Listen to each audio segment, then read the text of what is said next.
The envelope had been sitting beside her dessert fork for 4 minutes before she acknowledged it. She had noticed at the moment it appeared. She noticed everything, but she did not look at it. Not directly. Not the way you are expected to look at a thing that has been placed deliberately in front of you with the intention of commanding your attention. She kept her eyes on the candle at the center of the table instead, watching the flame move in the faint draft that came in under the dining room door of Hartwell House, the Carr family's country estate in Surrey. She watched it lean and recover, with the quiet persistence of something that does not know how to be extinguished. It was November. Outside, the grounds were dark and cold, and the bare branches of the oak trees that lined the drive were just visible against the sky from where she sat. Inside, the dining room held its warmth carefully. Georgian walls, oak paneling, a fire in the grate.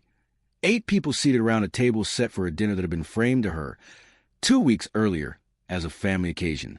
Her mother-in-law Margaret's birthday. A tradition. Nothing unusual. She had believed that at the time. She did not believe it now.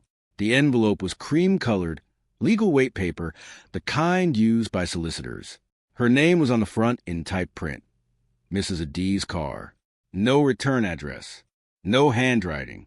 It had been placed by the young man hired to serve dinner, who had emerged from the kitchen at the precise moment the dessert plates were being cleared.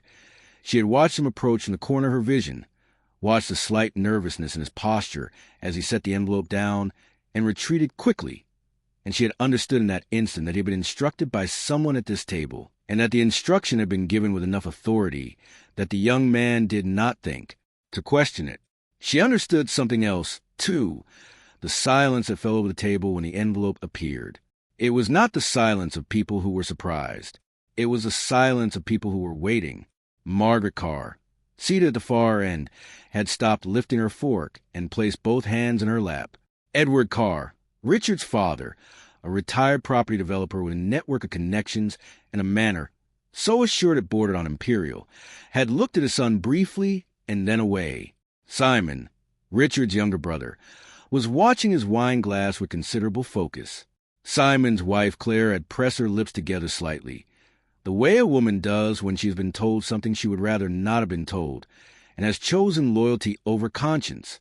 And Richard, her husband of 9 years, seated to her left at the head of the table's long side, was looking at her with particular expression she had come to recognize over the past several months. The expression of a man who has made a plan and is watching be set in motion, and who has already, in his own mind, accounted for all possible outcomes.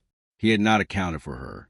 That was the only thing she was certain of in that moment, as she placed 2 fingers on the edge of the envelope and pulled it toward her without opening it, without changing the quality of her expression, and without giving the table the reaction it had assembled itself to witness. Her name was Adiz Mabundakar. Everyone at this table called her Ada. She was 38 years old and had been married to Richard Carr for 9 years and had, in that time, conducted herself in this family with a quietness that had long since been mistaken for something smaller than it was. She knew what was in the envelope. She had known for longer than any of them suspected. She set it down. She picked up her dessert spoon. She took a slow, deliberate taste of the pear tart that had been placed in front of her. She put the spoon back down. And then, finally, she looked at Richard. His expression didn't waver. Neither did hers. And what happened in the weeks that followed that moment, in the silence that she brought to bear on the full weight of what was in that envelope and what lay beneath it, would become one of the most quietly devastating reversals that any room full of lawyers had ever witnessed. But that comes later. First, you need to understand who Adiz Mabundakar really was. She was born in Johannesburg, South Africa, the only child of Solomon Mabunda and his wife Grace. Solomon Mabunda was a man of profound and disciplined intelligence. He had grown up in the Eastern Cape, the grandson of mine workers who had spent their lives descending into the earth for wages that could not sustain the lives above it. He carried that history in his body, not as bitterness, but as knowledge. He understood the earth from the inside out, from the stories of men who had held in their hands every day and received so little of its value in return. He decided, early and with total clarity, that he would change that equation, not just for himself, but structurally, irrevocably, in a way that would outlast him. He studied mining engineering, then economics, then law, in his mid-30s, when he had already begun to build what would become the Corin Mining Group, named after the ridge of Red Rock where his grandfather had worked, and where Solomon had once walked alone at 16 and placed his palm flat against a stone and made a promise that he kept for the rest of his life. Corin began as a single platinum mine in the Bushville complex, acquired in 1989 when Solomon was 32 years old and most of the world was watching South Africa with uncertainty that translated in the markets into undervaluation. He saw it differently. He saw potential exactly where others saw risk, and he moved through that gap with precision and without hesitation. By 2001, Corin Mining Group held interest in 6 mines. By 2010, it had expanded into gold, diamonds, and rare earth mineral extraction across 4 African nations, and had begun development operations in Brazil and Chile. By the time Solomon Mabunda died, at the age of 69, of a stroke that came quietly on a Tuesday morning, Corin Mining Group was valued at $97 billion, and every share of it, every legal thread of its vast global structure, ran directly back to the trust he had established for his daughter Ada in 2003, the year she turned 17. He had called her into his office on her 17th birthday. She remembered it the way you remember moments that take on a different light years later, when you have grown into their full meaning. He had spread a series of documents across his desk, pages covering the precise, careful language of trusts and subsidiaries and nominee structures, and he had walked her through each one. She had asked questions. He had answered every single one. And then he had said in the low, unhurried voice he used when he was saying something that mattered, "This is yours, a D's. Every piece of it. It is structured so that it does not need your name on the surface in order for you to hold it completely. Your name lives in the foundation, and the foundation is what everything else stands on." She had been 17. She had not fully understood the weight of it then. She understood it entirely now. Ada had been educated in Johannesburg and then London, where she read jurisprudence at University College, and then went on to complete a graduate qualification in international commercial law. She was sharp in a way that her father was sharp. Quietly, structurally, in a way that did not announce itself but was unmistakable to those with the training to recognize it. She had worked briefly for a private investment firm after graduation, not because she needed the income, but because her father believed that money you have not exercised is money you do not truly understand, and she agreed with him. She met Richard Carr at a dinner hosted by mutual acquaintances in Belgravia. He was 34, 2 years older than her, broad-shouldered, charming in the effortless, self-certain manner of a man who had never been made to doubt himself by any external force, which she found interesting at the time, though she would come to see it differently later. He was developing luxury residential properties in West London and the home counties, and he spoke about his work with an enthusiasm that felt, in the early months, genuine. He made her laugh. He was attentive. He asked questions and seemed to listen to the answers, and she was, at 32, old enough to know that this was rarer than it should have been. They married after 18 months of courtship, in a ceremony in Cape Town that Solomon attended from a wheelchair. He had already had his first small stroke by then, with an expression on his face that contained both pride and a reservation that Ada had noticed but not asked about, because some things between a father and daughter are communicated in the space between words and need no translation. Solomon had met Richard twice. He had said only one thing about him to Ada on the morning of the wedding, in a quiet moment before the ceremony. Your mother's ring is yours. The trust is yours. Both of those things are yours regardless of anything else. You understand that? It was not a question. Yes, Baba, she had said. He had nodded. He had kissed her forehead. And they had not spoken about the trust again. After Solomon's death, Ada had become the sole beneficiary and principal of the Corin structure, with all governance authority flowing through her.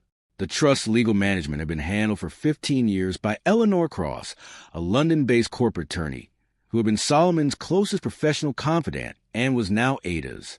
Eleanor was 63, precise as a surgical instrument, and constitutionally incapable of sentimentality, except in those moments when she allowed herself to acknowledge how much she had respected Solomon Mabunda and how much she had come to respect his daughter. Ada had never told Richard the full extent of her inheritance, partly because the structure did not require disclosure, partly because the income she drew from the trust, modest, managed, deliberately unremarkable, had given no occasion for the subject to arise with urgency, and partly because there was something in her father's voice on the morning of her wedding that she had carried like a quiet instruction, not paranoia, not secrecy for its own sake, simply the earned caution of a man who had watched powerful things be dismantled by people who saw them and wanted them, and who had made sure that what he built for his daughter could not be casually reached. Richard knew she had money. He assumed it was manageable family wealth. He had never pressed for details, and she had never volunteered them. This had suited them both for 9 years, until it stopped suiting Richard. The first shift happened a year after Solomon died. Richard's property development business had encountered difficulties. 2 major residential projects in West London had stalled due to planning permission delays, and a third, a large-scale mixed development in the Thames corridor that had described Ada as the most significant project of his career, had gone significantly over budget. He had spoken about it calmly, with the practiced composure of a man accustomed to managing how information was received. He had not asked Ada for anything specific. He had simply mentioned it, over dinner one evening, in a way that seemed to invite sympathy more than solutions. She had offered both. She had listened carefully and suggested several structural approaches, having applied her own knowledge of financial architecture to understand the problem precisely, and he had received the suggestions politely before changing the subject.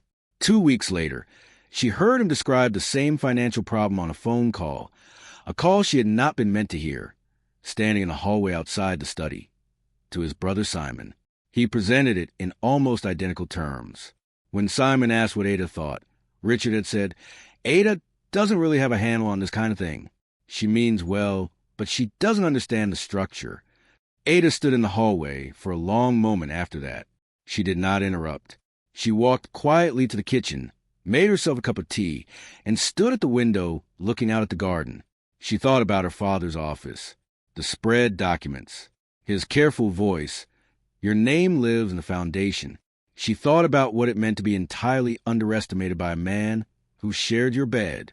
She did not feel rage.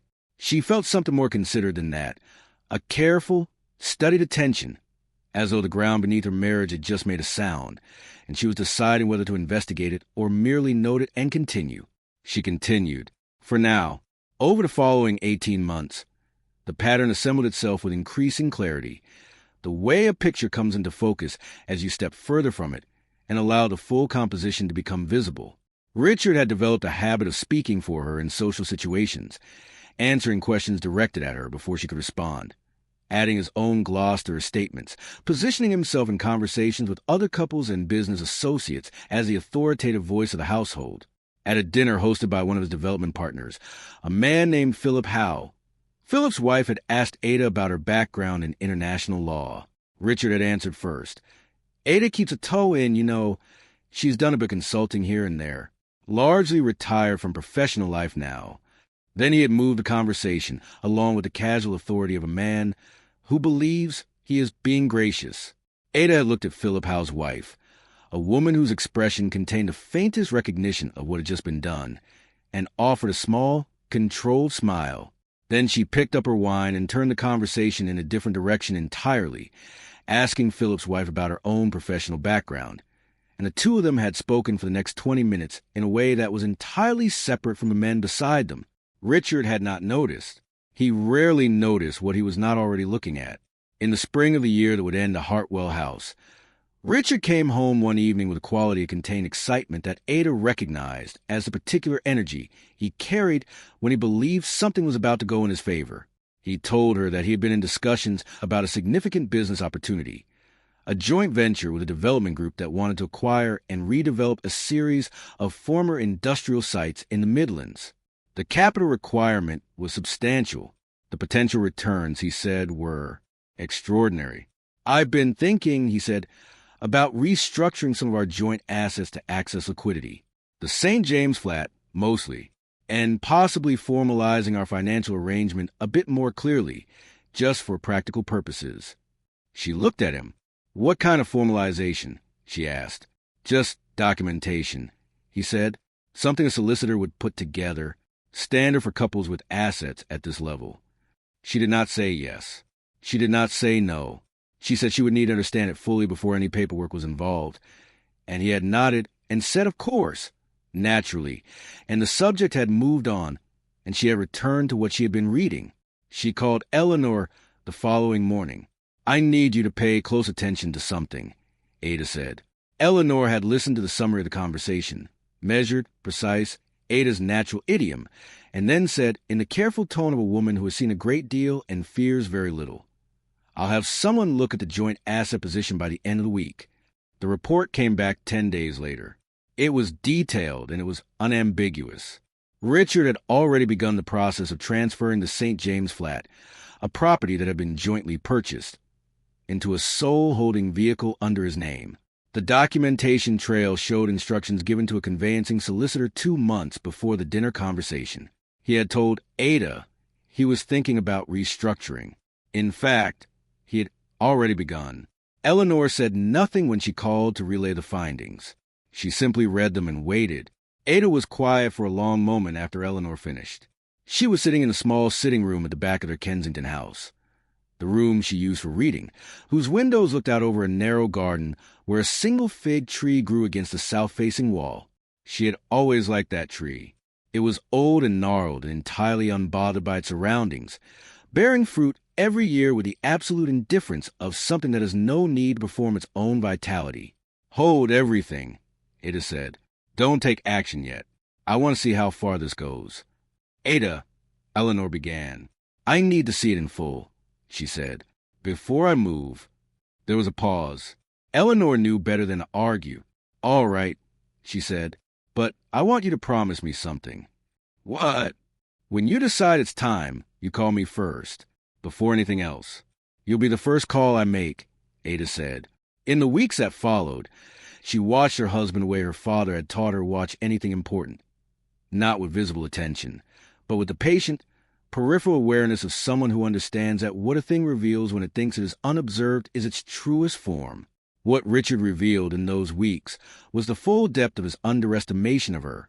He began to have conversations, on the phone, in rooms he did not check for other occupants, that confirmed the picture Eleanor had begun to draw. He was not merely trying to consolidate assets. He was preparing for a separation that he intended to structure entirely on his own terms, using a postnuptial agreement as a mechanism. The agreement, as described in a conversation Ada overheard him have with his brother Simon, would effectively position Ada as a woman of modest personal means who had no significant financial claims, exactly what Richard believed her to be. He had also, by this point, been seeing another woman for at least 6 months. Ada had known about this since the 4th month. She had not confronted him. She had simply noted it, with the same measured attention she brought to everything, and placed in the architecture of understanding she was quietly constructing. She was not devastated. She was sad, in a particular way of a woman who has loved someone and is watching the full true shape of that person emerge, and finding it smaller than she had hoped. But sadness and devastation are different things. Sadness you can carry and continue. Sadness does not stop you from thinking clearly. She kept thinking clearly. She was still thinking clearly when Margaret Carr called to invite her to the birthday dinner at Hartwell House. Richard was in the room when the call came. He did not meet her eyes when she accepted. She knew then that the dinner was the stage he had chosen. She drove to Surrey in her own car on a cold November evening, with nothing on her face that anyone could read and nothing in her hands that anyone had yet seen. The dinner itself had been correct in every visible way. The table was properly set. The food was well prepared. Margaret Carr moved through the social mechanics of the evening with the practiced ease of a woman who had hosted formal occasions her entire adult life and understood that the structure of a meal could be used to manage the atmosphere of a room as precisely as any theatrical staging. Edward Carr, her husband, was charming and expansive in his usual manner, leading the conversation through topics that allowed everyone at the table to feel included while ensuring that the direction of the evening remained entirely in his hands. Ada had played her part without difficulty. She had spoken to Margaret about the garden. She had asked Edward about the renovation of the East Wing, which he was always pleased to discuss at length. She had offered Claire, Simon's wife, a reserved woman who had never quite found her footing in this family and had always, Ada felt, deserved better than she received from it, A genuine and sustained conversation about her work in landscape architecture, and Claire had visibly relaxed into it with the gratitude of someone who rarely feels actually seen. Simon had been quieter than usual. He had the tense, composed quality of a man who knows something is about to happen and is not entirely comfortable with his own role in it. Richard had been warm, attentive, almost affectionate across the table. A performance so polished that anyone who had not been paying close attention for the past 9 years might have found convincing.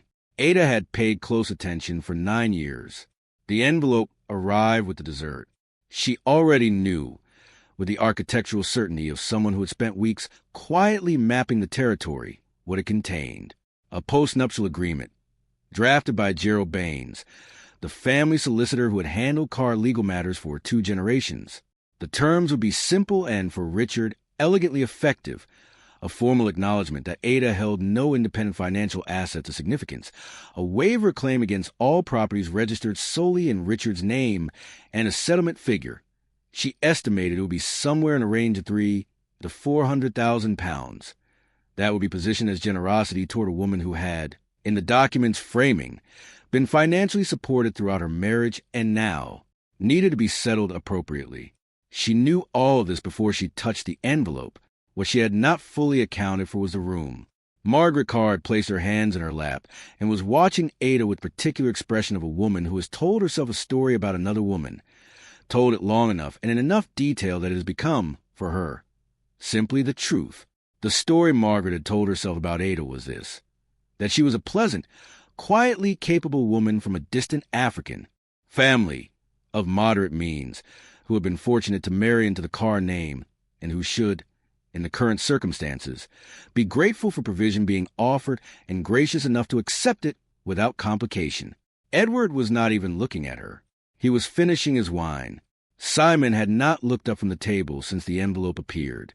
Richard had placed his hand flat on the white tablecloth beside the envelope, close to her, almost touching her, and said, with a calm so rehearsed it had the quality of performance rather than a feeling, "Ada, I think it's time we were honest about where things are between us. This is something our solicitor has put together. It's straightforward, it's fair, and I think if you read it, you'll see it's designed to make things as simple as possible for both of us." The room was very still. "I'd like you to sign it this evening," he said. "Gerald is available if you have any questions." She had not known Gerald Baines was in the house until that moment. She registered the information quietly and precisely. He was somewhere nearby, a sitting room, perhaps, available to be produced when needed, like a document that has been prepared and is waiting to be filed. She placed both hands flat on the tablecloth and looked at her husband for a long, measured moment. Around her, the room held its breath. Even the fire in the grate seemed to pause. "This evening," she repeated. "There's no reason to delay things," Richard said. His voice was still calm, still measured, still carrying the infuriating assurance of a man who has never fully encountered his own limitations. Ada looked at the envelope. She picked it up slowly, with 2 fingers, and she held it for a moment, feeling its weight, which was slight, a few pages of paper and a lifetime of someone else's assumptions about what she was worth. Then she sat back down on the tablecloth, turned it over so that her name faced downward, and folded her hands. "Not tonight," she said. The simplicity of it landed in the room like a stone. Richard's composure shifted, not dramatically, but perceptibly. A tightening at the jaw, a slight narrowing of the eyes. "Ada, I really think." "I said not tonight," she said. The same voice, the same level, unhurried register. No heat in it, no trembling, no invitation to argument. She looked at Margaret, then at Edward. She held Edward's gaze long enough for the older man to look away first, which he did. She folded her napkin and placed it beside her plate. She looked at Claire, who was watching her with an expression that contained something quietly desperate. The expression of a woman who wishes she had made different choices about loyalty years ago and is only now understanding the cost of the ones she made. Ada said to her, quietly, "The fig trees on the south terrace need to come in before the frost. You mentioned you were advising on the garden redesign. Tell Margaret the south terrace should be prioritized." Claire blinked. "Ah, yes," she said, and her voice was soft and slightly broken. "Of course." Ada pushed back her chair. She picked up the envelope. She placed it carefully in her bag. "Good night, Margaret," she said. "Happy birthday." She walked out of the dining room of Hartwell House, through the front hall, out the main door, and down the stone steps to the gravel drive where her car was parked. She drove through the dark Surrey lanes for 40 minutes without the radio on and without speaking. When she arrived home, she sat in the car for 3 full minutes in the silence of the empty street.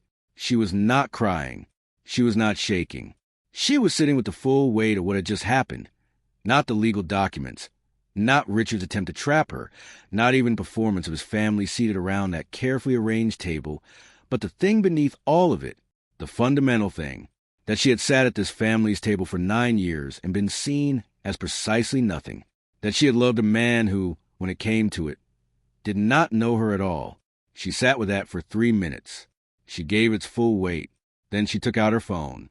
She called Eleanor Cross. Eleanor answered on the first ring.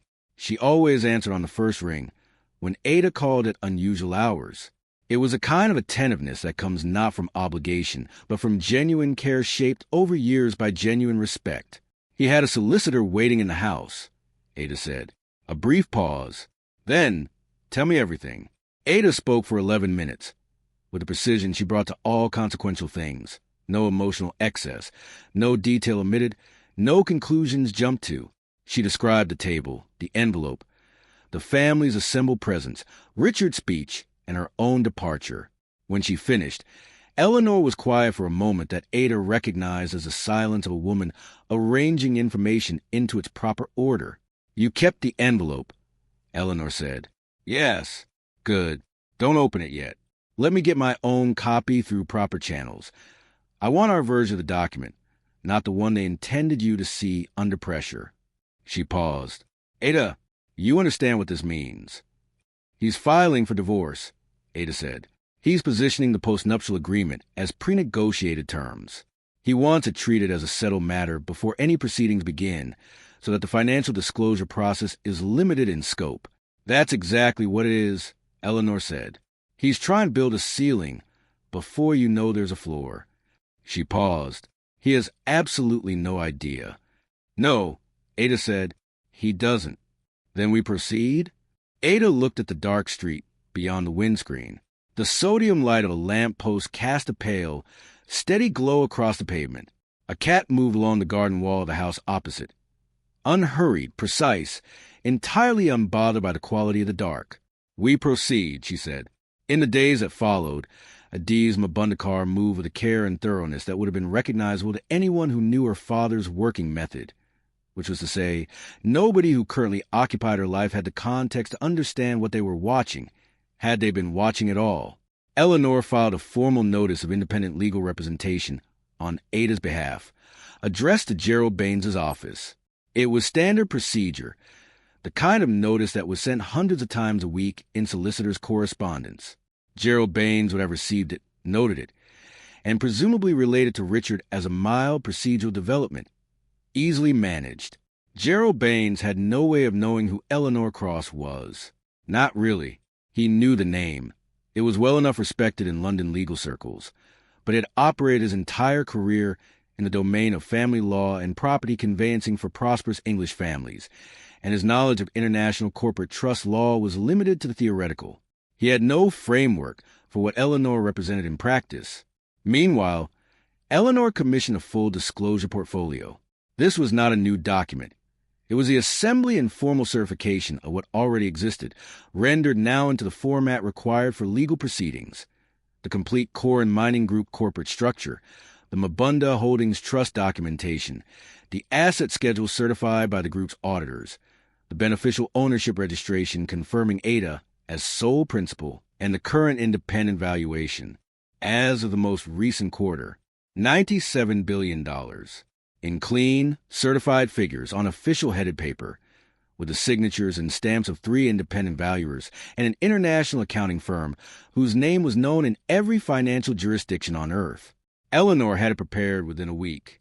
She sent it to Ada by secure courier in a flat black case, identical in style to the one Ada's father had first shown her at 17, a detail that had not been lost on Eleanor, who had ordered those cases for Solomon for 20 years. Ada received it on a Wednesday morning. She sat at her kitchen table, not the desk in her study, but the kitchen table, where ordinary days happened, and she opened the case and went through every page herself deliberately, as she always did with things that mattered. She did not rush. She made a cup of coffee and let it cool at her elbow while she read.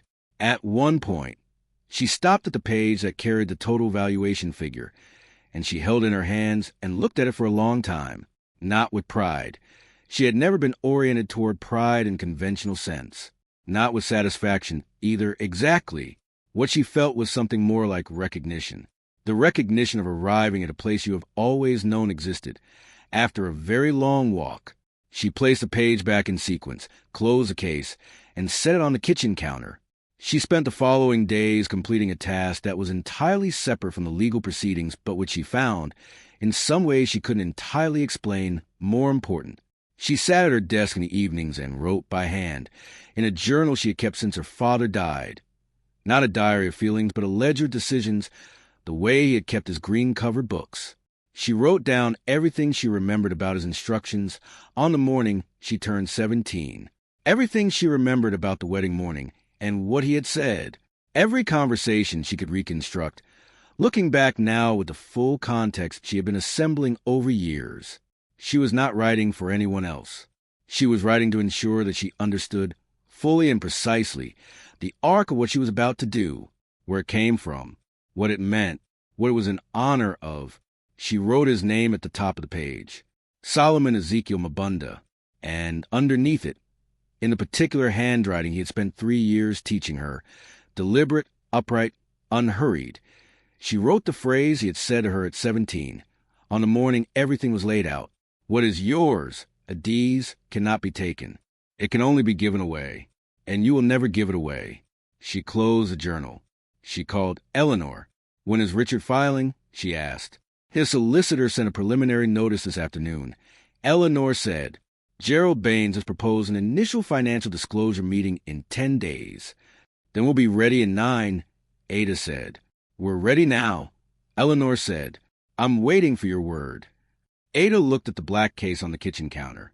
At the window, the November morning was gray and still and honest in the way that November mornings in London are, stripped of pretension, holding nothing back, offering only the clear, cold reality of what the world actually looks like when none of its seasonal dressing is in place.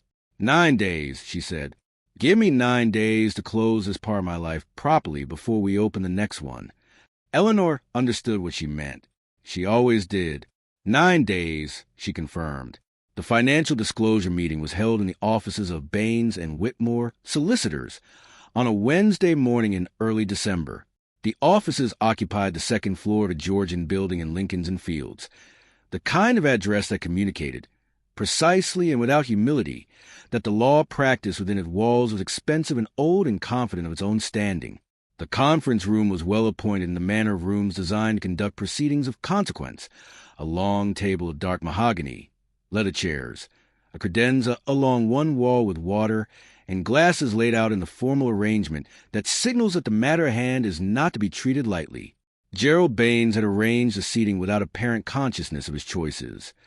Richard and Gerald at one side of the table, with a junior associate position at the end, documents stacked and ordered in front of them. The arrangement communicated a particular kind of certainty, the certainty of people who believe the matter in front of them has already been resolved in their favor, and that the meeting is largely a formality. Ada arrived at 9 o'clock exactly. Eleanor Cross arrived with her. Gerald Baines looked up from his papers when they entered and performed a particular expression of a man whose professional composure has been tested before he has fully prepared himself, a swift recalibration, smoothed over almost immediately by years of practiced neutrality. He had met Eleanor Cross briefly, once, at a legal conference some years prior. He remembered the meeting now with a clarity that was not entirely comfortable. Richard looked at Ada with the expression he had been wearing at the Hartwell House dinner. Controlled, assured, already composed for a narrative in which he was a protagonist, and she was a secondary character being managed toward a conclusion. He glanced at Eleanor briefly. He did not appear to register her. This would change. They sat. The introductions were conducted. Gerald opened the proceedings with the customary language of such meetings. respectful, careful, designed to frame what was about to happen as a collaborative process aimed at equitable resolution. He spoke for several minutes about the assets on the schedule he had prepared: the St. James flat, a joint investment account, a pension arrangement, a vehicle, the settlement figure he had proposed. He spoke clearly and with the professional assurance of a man who had conducted dozens of such meetings and knew exactly how they unfolded. When he finished, he folded his hands and looked at Eleanor Cross. "Ms. Cross," he said, "your client's position?" Eleanor opened the folder in front of her. She did not look at Gerald. She looked at the table, all four people on the other side of it, and she said, "Before we discuss the schedule of marital assets, I need to bring to the attention of this meeting a prior and independent asset disclosure that materially affects the context of these proceedings." Richard's expression shifted. "A fraction, a tightening." Gerald said, "I wasn't aware of any additional disclosure." "That is correct," Eleanor said without inflection. "You were not aware." She lifted a document from the folder. She slid a copy of it down the table to Gerald, and one to Richard, and one to the junior associate. She placed one copy in front of Ada, who did not look at it. Ada was looking at Richard. The document was one page. It was a summary sheet.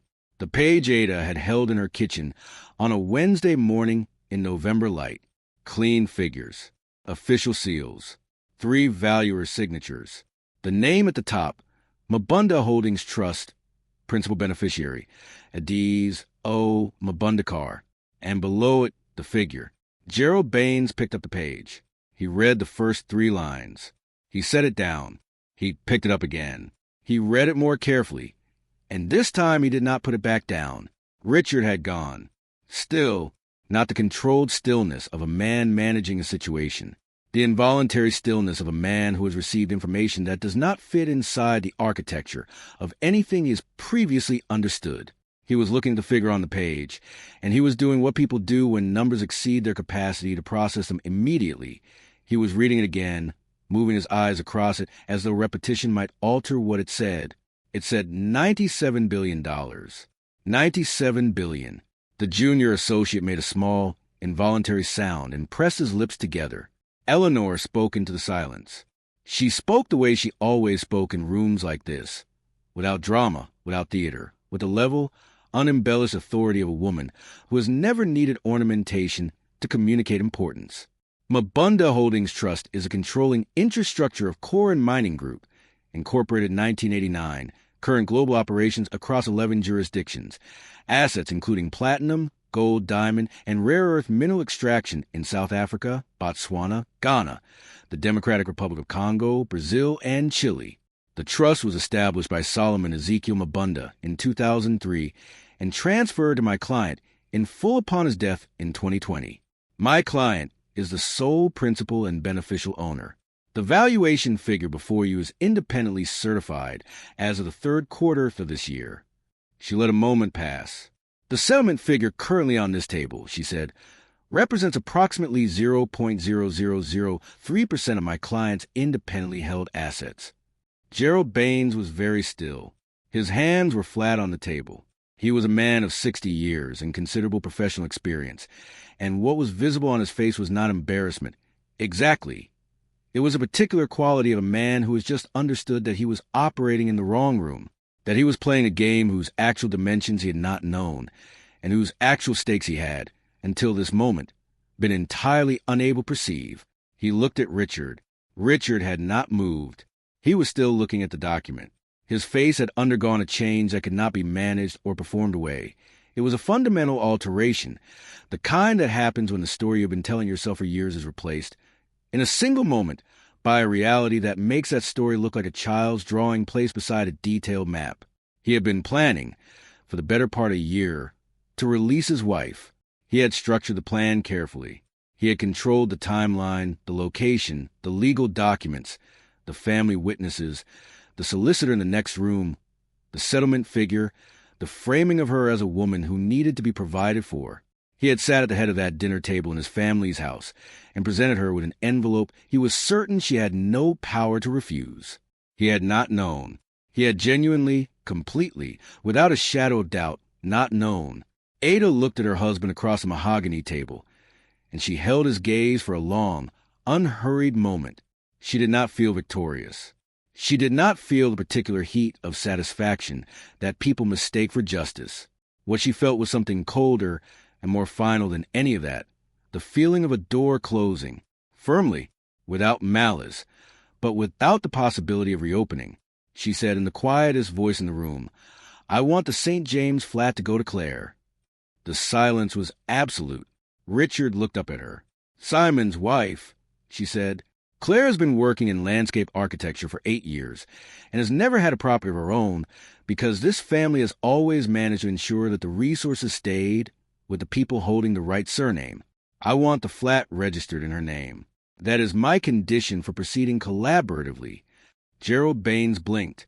Eleanor looked at her client with the expression of a woman who has, over many years, come to find herself consistently surprised by the specific texture of Ada's dignity, and who has never quite gotten used to it.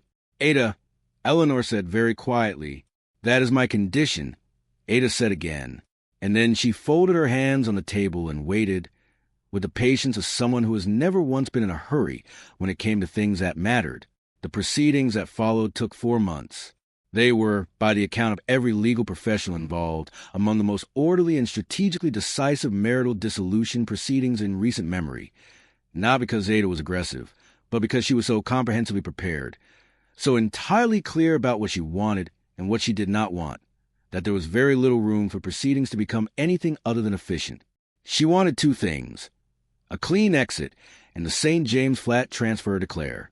Everything else, the joint account, the pension, the vehicle, the Kensington house, she released without contest.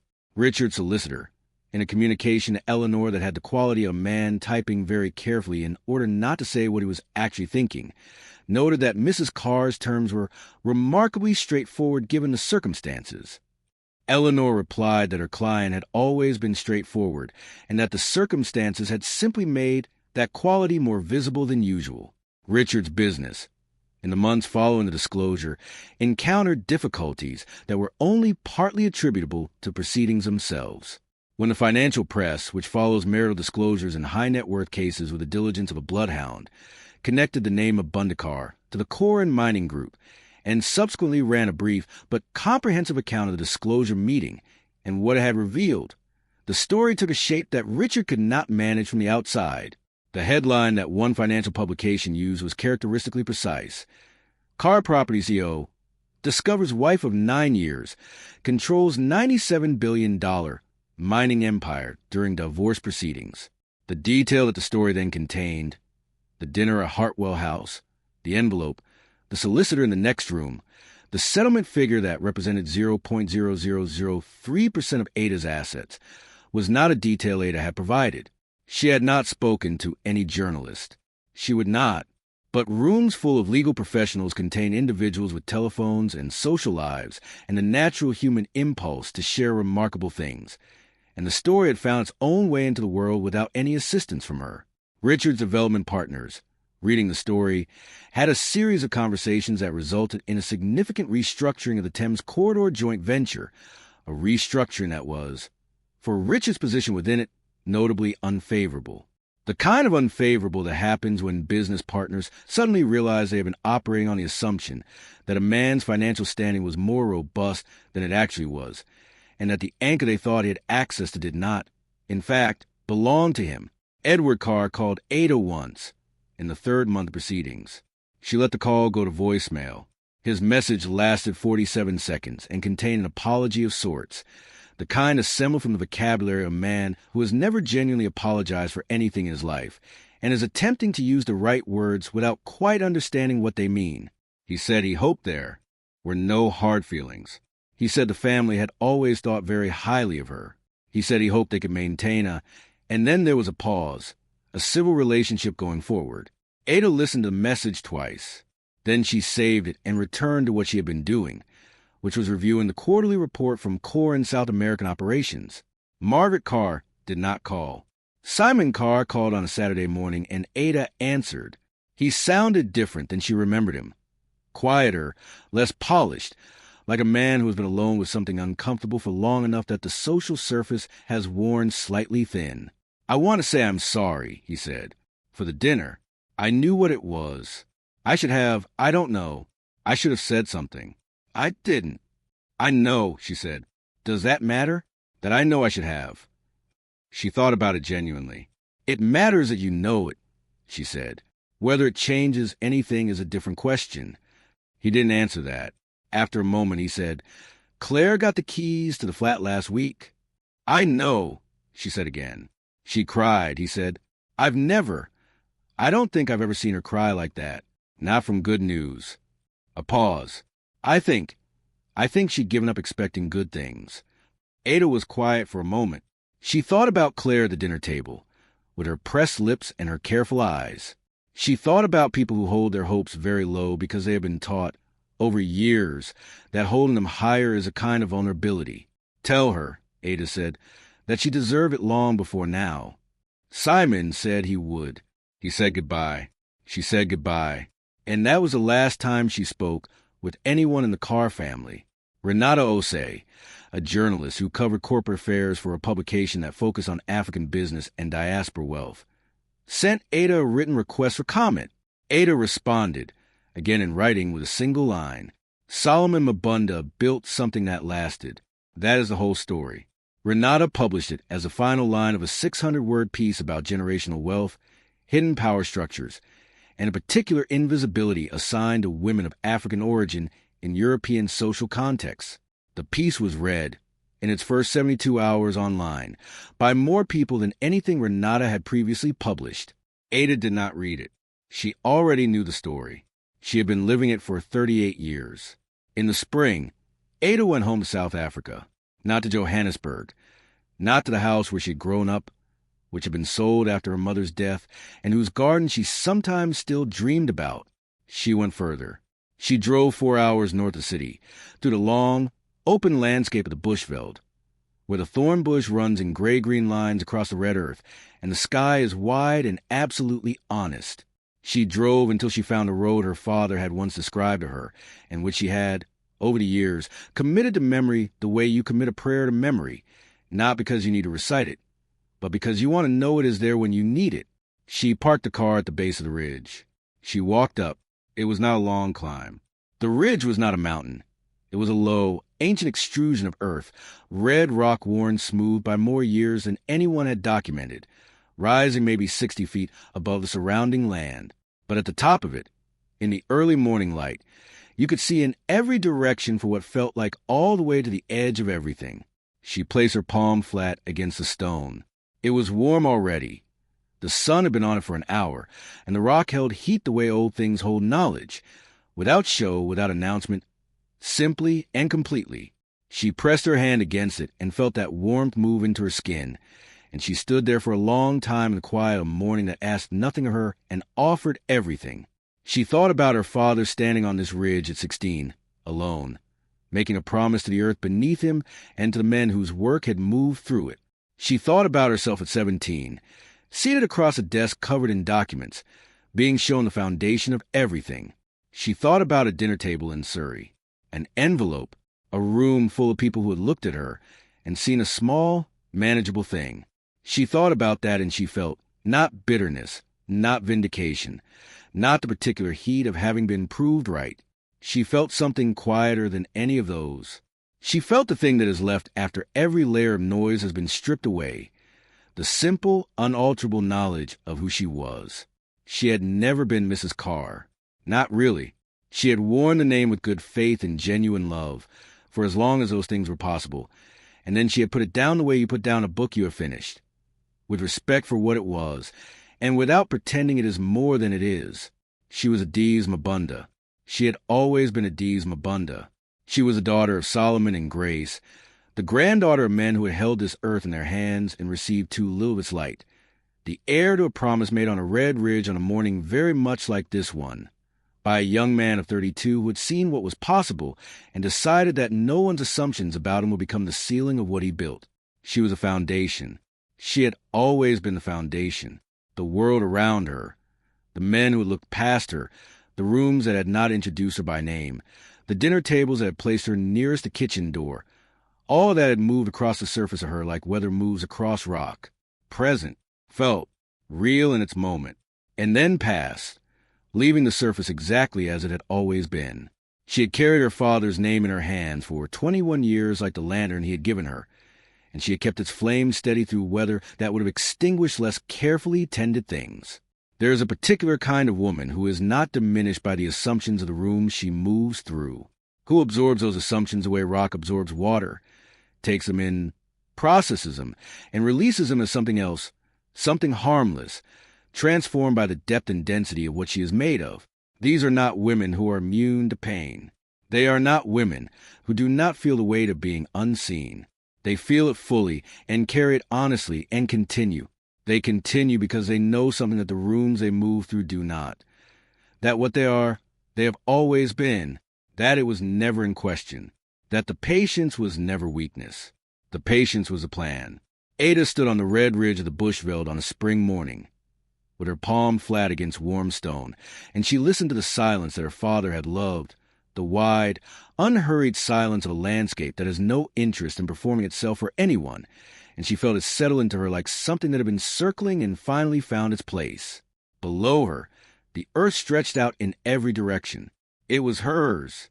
It had always been hers. She breathed in. She breathed out. She began to walk back down.